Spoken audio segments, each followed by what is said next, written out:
실업급여 받으면서 해외여행이 가능하냐? 부정토사 수급팀에서 문자가 온 거예요.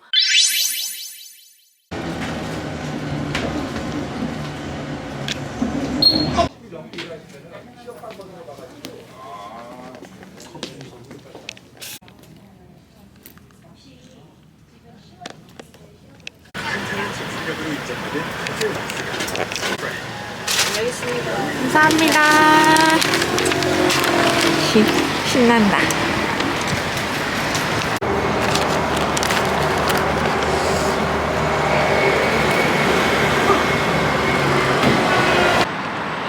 나 그렇게 따뜻한 나라에서 왔는데 진짜 싫어해요? 너무 많이 오는데? 안녕하세요, 여러분. 제가 댓글 중에 실업급여에 관한 내용이 되게 많았어요. 그래서 그 부분에 대해서 얘기를 해보려고 하는데요. 먼저 시작하기 전에 생각지도 못하게 제 영상을 되게 많이들 봐주셨더라고요. 그래서 다들 너무 공감해주시고 응원해주시고 조언해주셔서 감사하다는 말씀을 꼭 전하고 싶었어요. 그러면 이제 실업급여에 관해서 몇 가지 얘기를 해볼 건데요. 오늘 제 답변은 이렇게 실업급여 수급 등록을 하면 받는 이 취업희망 카드랑 그리고 담당자분과 얘기했을 때 답변 받았던 내용들을 토대로 얘기를 해볼 거예요. 꽤나 많이 들었던 얘기가 실업급여 받으면서 해외여행 가는 거는 부정수급이 아니냐라는 얘기들이었어요. 실업급여 받으면서 해외여행이 가능하냐? 이 부분에 대해서 얘기를 해볼게요. 일단 첫 번째로 실업급여를 받는 와중에 해외로 출국이 가능하냐?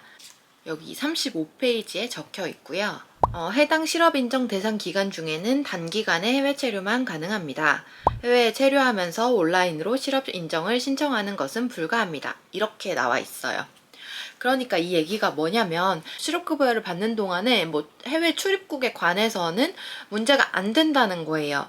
다만 실업급여를 받으면서 실업 인정을 해줘야 되는데 그 인정을 할 때는 보통 온라인으로 진행을 하거든요. 방문일 때는 당연히 한국에 있어야 방문이 가능하겠죠? 근데 이제 온라인으로 실업 인정을 할 때에는 그 사이트에 접속을 하게 되면은 해외 접속 시에 바로 인식이 돼요. 그래서 그 IP를 우회를 해서 내가 실업 인정 신청을 한다거나 혹은 타인이 대신해서 실업 인정을 한다거나 이런 경우에는 부정수급 처리가 되는 겁니다. 실업 인정일에 대해서 한번 짚고 넘어가 볼게요. 그 실업 인정일이 뭐냐면 수급자가 실업 상태에서 재취업 활동을 잘 하고 있는지를 확인하고 그에 따라서 그 실업급여를 줄지 안 줄지를 결정하는 그런 제도라고 보시면 돼요. 보통 4주에 한 번 진행이 되고요. 이 카드를 받으면 이렇게 제일 첫 번째 페이지에 이런 식으로 실업 인정일이 지정돼서 나오고 있어요. 자, 그러면 제 경우에는 어떤 문제가 있었냐면요. 실업 인정일이 저한테 지정이 되기 전에 이미 티켓을 발권을 해둔 상태였어요. 근데 이 카드를 받고 날짜를 확인을 해보니까 그중에 실업 인정일 하루가 제가 그 해외에 있는 기간에 걸려 있더라고요. 그래서 담당자님께 말씀을 드렸어요. 그래서 제가 이 날짜에는 이러이러한 사정으로 해외에 있을 예정인데 혹시 변경이 가능하냐라고 여쭤봤거든요. 일단 실업인정일 변경은 가능합니다. 근데 실업인정일을 변경할 때는 두 가지 경우가 있어요. 첫 번째는 부득이한 사정이 있는 경우입니다. 이 경우에는 사유를 확인할 수 있는 증빙 자료를 제출해야 하고요. 그리고 두 번째, 부득이하지 않은 개인 사정이나 실업인정일을 까먹은 경우, 이런 경우에는 해당 인정일로부터 14일 이내에 고용센터에 출석을 해서 신청을 할 수가 있습니다. 그래서 이제 담당자분께서는 저는 두 번째 경우에 해당이 된다고 하셨고, 마침 제가 귀국하는 날이 그 인정일로부터 딱 14일이 되는 날이더라고요. 그래서 그날에 방문을 하겠다고 말씀을 드렸습니다. 자, 그러면 보통 그 실업 인정 기간 4주에 한 번이라고 했잖아요. 그럼 그 4주 동안 재취업 활동을 1회 해야 하거든요. 그러면 이제 저 같은 경우에는 원래는 4주에서 지금 2주가 더 늘어난 상황이잖아요. 그래서 기존에 정해져 있던 그 4주 안에 재취업 활동 1회를 했고, 그다음에 늘어난 2주 사이에 재취업 활동 1회를 더 해서 나중에 증빙 서류를 제출을 했습니다.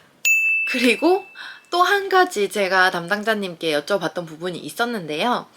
실업급여를 받는 도중에 소득이 있으면 되는지에 대해서 확인을 했습니다. 일단 제 경우에는 제가 임금 체불이 있었잖아요. 그래서 그 간이대 지급금이 나오는 날짜가 실업급여를 받는 도중이었기 때문에 혹시 그 부분에 대해서 문제가 없는지 한번 여쭤봤었고요. 그거는 이제 제가 원래 받아야 할 돈이 늦게 나온 거기 때문에 문제가 되지 않는다고 말씀을 해주셨어요.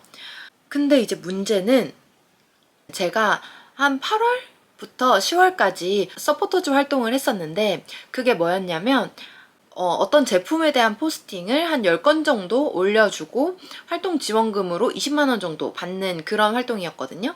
근데 저는 이게 그냥 서포터즈 활동이고 제가 뭐 근로소득을 받았다거나 뭐 알바를 했다고 생각을 안 했어서 전혀 생각을 하지 않고 있었는데 어느 날 갑자기 부정조사 수급팀에서 문자가 온 거예요. 어떤 문자가 왔냐면 총 3일에 일용 근로가 신고되었는데 이를 고용노동부에 신고하지 않은 것으로 확인된다 하면서 이제 근로일 며칠 이렇게 해가지고 확인해보시고 연락달라 이렇게 문자가 온 거예요. 그래서 저는 처음에는 그 서포터즈 활동은 생각도 못하고 내가 일을 한 게 없는데 도대체 이게 뭐지? 하면서 이제 거기에 그 문자 내용에 그 회사 이름이 적혀 있었어요. 근데 이제 그 회사 이름도 대행사니까 이제 제가 전혀 익숙치 않은 이름이었죠. 그래서 제가 이체 내역을 보면서 확인을 해보니까 그 서포터즈 활동으로 입금된 활동비 그 이름이랑 그 여기서 말씀하신 그 회사 이름이 똑같은 거예요. 아, 이거구나 싶어가지고 진짜 너무 당황을 했어요. 이거를 근로소득 신고를 했어야 했던 거였나? 이러면서 일단 담당자분께 전화를 드려서 제가 이러이러한 활동을 했었고 그걸로 해서 활동비 20만 원을 지급을 받았다. 그게 일용 근로로 잡힌 것 같다. 이렇게 얘기를 했어요. 그러니까 이제 그쪽에서도 그러면 이거는 좀 더 확인을 해봐야 될 것 같다 라고 하셨는데 그 전화를 끊고 제가 가만히 생각을 해보니까 저는 근로계약서를 쓴 적이 없는 거예요. 그 회사에 확인을 해봤더니 활동비 지급 때문에 일용근로로 잡은 거고 그 일용근로로 잡힌 날짜는 이제 임의로 지정을 한 거다 이렇게 얘기를 하시더라고요. 그래서 다시 이제 그 조사팀에 다시 전화를 해가지고 이러이러했고 업체에서 임의로 그렇게 한 것 같다 말씀을 드렸고 이 부분에 대해서는 아마 가만히 될 것 같다라고 답변을 주시더라고요. 그리고 이제 금액도 크지 않았고요. 그래서 진짜 너무 다행이었고 정말 너무 당황스러운 사건이었습니다. 어쨌든 이제 여기서 느낀 거는 실업급여 받는 중에 소득이 있어도 되긴 해요. 있어도 되는데 그 실업인정일에 그 실업인정 신청을 할 때 그때 소득이 있었다고 꼭 신고를 하시면 문제가 없는 걸로 알고 있습니다. 그 해당하는 날짜만큼 아마 그 급여가 제외되고 나오는 걸로 알고 있어요. 아, 진짜 실업급여 받으면서도 꽤나 다사다난했던 것 같아요, 생각해보면. 아, 그리고 실업급여 받으면서 해외여행 다닌다고 많은 댓글이 달렸었는데 물론 제가 다낭 가서 놀러도 다녔긴 하지만 원래 하던 온라인 스터디도 계속 꾸준히 했고 개인 공부도 계속 했었기 때문에 저는 그게 단순히 여행이라고 생각하지는 않고요. 그리고 비용적인 측면에서도 저는 거기서 친구 집에 지내면서 생활을 했고 베트남 물가도 굉장히 싼 편이었고 항공권 뭐 체재비 이런 거 다 합쳐도 제가 한국에서 쓰는 생활비랑 그렇게 큰 차이가 없었던 것 같아요. 그래서 제가 뭐 생각 없이 놀러 다녔다 이런 거는 절대 아니고요. 그냥 개개인의 가치관의 차이라고 생각하고 예쁘게 봐주셨으면 좋겠습니다. 그러면 저는 다음 영상에서 또 뵙겠습니다. 안녕.